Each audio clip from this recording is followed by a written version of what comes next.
बड़ी पुरानी कहावत है, कहते हैं अति का भला न बोलना, अति की भली न चूप, अति का भला न बरसना और अति की भली न धूप। तुर्की और चाइना दोनों को एक बार में झटका दे दिया है रूस ने एक बड़ा धमाका किया है। बिल्कुल इस बार धमाका ही किया है, एक विस्फोट, और जिसमें उड़ गया मोटर सीच। और इसके उड़ते ही रूस ने जो कसम खाई थी वो कसम उसने पूरी कर दी। रूस ने यानी कि पुतिन ने अर्दोगन को कुछ कहा था, अर्दोगन को कहा था तुम्हारे दामाद को सबसे बड़ा झटका दूंगा, और वही झटका दिया। बिल्कुल पुतिन ने यही बात कही थी। देखेंगे रेफरेंस के साथ कि आखिरकार पुतिन ने ऐसा क्या किया कि तुर्की बर्बाद हो गया। तो चाइना सिर पकड़ रहा है। जहाँ एक तरफ ये सब कुछ हो रहा है तो वहीं दूसरी तरफ चाइना ने इमरजेंसी प्लान एक्टिव कर दिया पाकिस्तान में बलूचिस्तान मामले में। जानेंगे जियोपॉलिटिक्स में क्या कुछ चल रहा है, आइए जानते हैं इन खबरों को विस्तार से। दोनों ही खबर बहुत बहुत बहुत महत्वपूर्ण है और एकदम से जियोपॉलिटिक्स में जिसे कहते हैं ना बड़ा बदलाव, वैसा है। पहली बात तो ये कि बलूचिस्तान में जिस तरीके से हुआ उसको लेकर चाइना बहुत दुखी है और चाइना ने एक स्पेशल प्लान एक्टिव कर दिया। अब ये स्पेशल प्लान क्या है? चीन ने रविवार को बलूचिस्तान के ग्वादर में जो चीनी काफिले पर हमला हुआ उसको लेकर कड़ी निंदा की। हालांकि चीन ने बोला कि हमारे कोई नहीं मारे गए हैं, सिर्फ हमला हुआ। अब ये चीन छिपा रहा है कि सच बोल रहा है, चीन जाने पाकिस्तान जाने। कुछ खबरें कह रही हैं कि नहीं, कुछ लोग ऊपर गए हैं, पर दोनों में से कोई भी स्वीकार करने को तैयार नहीं है। कराची में चीनी महावाणिज्य दूतावास के बाद में एक बयान में कहा गया कि उसके सभी नागरिक हमले में सुरक्षित हैं। समाचार एजेंसी सिन्हुआ की रिपोर्ट के अनुसार महावाणिज्य दूतावास ने पाकिस्तानी पक्ष से चीनी नागरिकों, संगठनों और परियोजनाओं की सुरक्षा सुनिश्चित करने के लिए ठोस और प्रभावी कदम उठाने को कहा है। साधारण भाषा में ये कहें कि टूट पड़ा है और कह ये रहा है कि जल्दी से जल्दी हमारे नागरिकों को सुरक्षित करो हर हाल में। खैर, आज़ादी के समर्थक बहुत सारे ऐसे बलूचिस्तान के समूह हैं। बलूच लिबरेशन आर्मी ने इस हमले की जानकारी भी ले ली और ग्लोबल टाइम्स का ये आर्टिकल देख सकते हैं जिसमें वेन बिन ये कहते हुए सुने जा रहे हैं कि भैया सुनिश्चित करो हमारे बच्चों की सुरक्षा, हमारे लोगों की सुरक्षा। उन्होंने कहा कि इस हमले की हम निंदा करते हैं और दोषियों की कड़ी सजा मिलनी चाहिए। उसके अलावा इन्होंने एक बात कही, इन्होंने कहा कि पाकिस्तान में चीनी दूतावास ने इमरजेंसी रिस्पॉन्स प्लान एक्टिवेट कर दिया है। इसके तहत चीनी नागरिकों को और प्रोजेक्ट की सुरक्षा को बढ़ाने के लिए कहा गया है। वैसे आपको बता दें, इन्होंने आगे कहा कि चीन और पाकिस्तान की दोस्ती को कमज़ोर करने की कोशिश की गई है, सीपेक को कमज़ोर करने की कोशिश की गई है, लेकिन हम इसे कमज़ोर नहीं होने देंगे, ये प्रयास सफल नहीं होगा। वैसे आपको बता दें, इस बीच बलूचिस्तान लिबरेशन आर्मी ने चीन को चेतावनी दी है कि 90 दिनों के अंदर इलाके को छोड़ दे। खैर, जहाँ एक तरफ ये सब कुछ हो रहा है ना, तो वहीं दूसरी तरफ जो रूस ने किया है उसका जरा भी अंदाजा न तो चाइना को था और न ही तुर्की को था।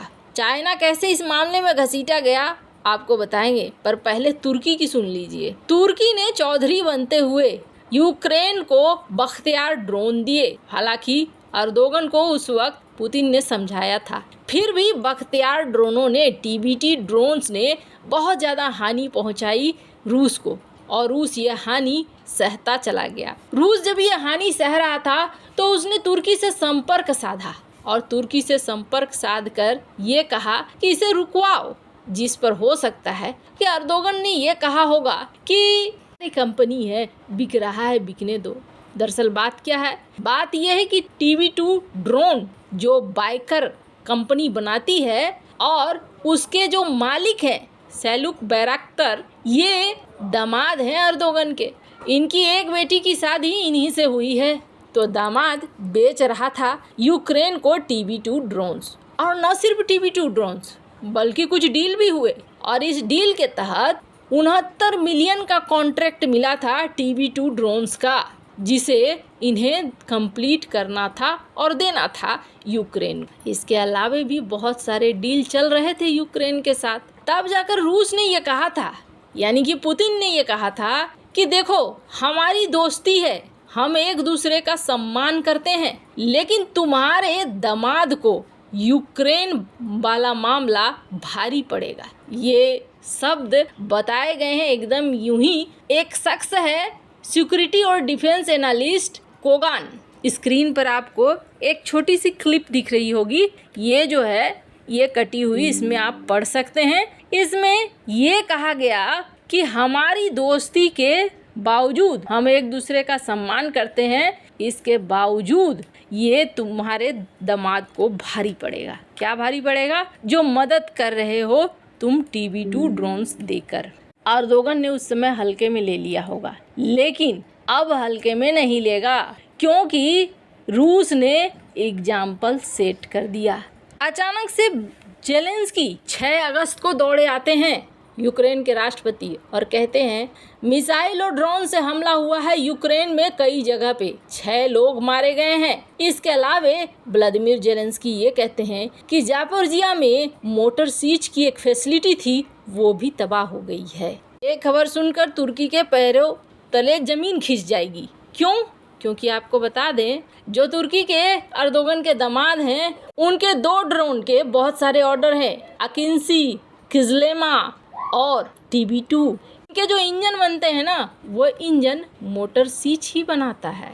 और जरा ठहरिए, AI-450 इंजन अकिंसी ड्रोन के लिए, AI-25 TLT इंजन अंका 3 और किजलेमा ड्रोन के लिए, ये सारा कुछ ये मोटर सीच ही देता है। और Motor Sich attack heavy weight combat helicopter जो तुर्की का है, उसके लिए भी T925 इंजन देता है।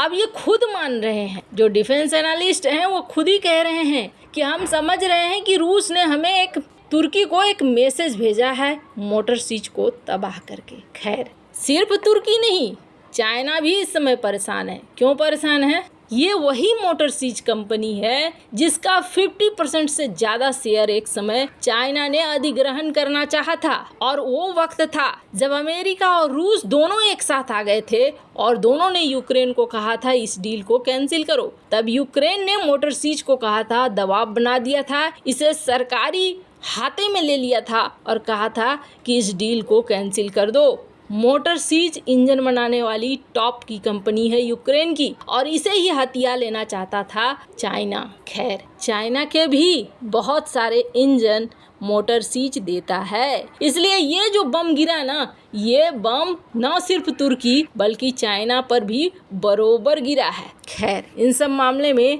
आपकी क्या राय है? कमेंट कर जरूर बताएं। जल्द मिलते हैं अगले वीडियो में नई खबर के साथ।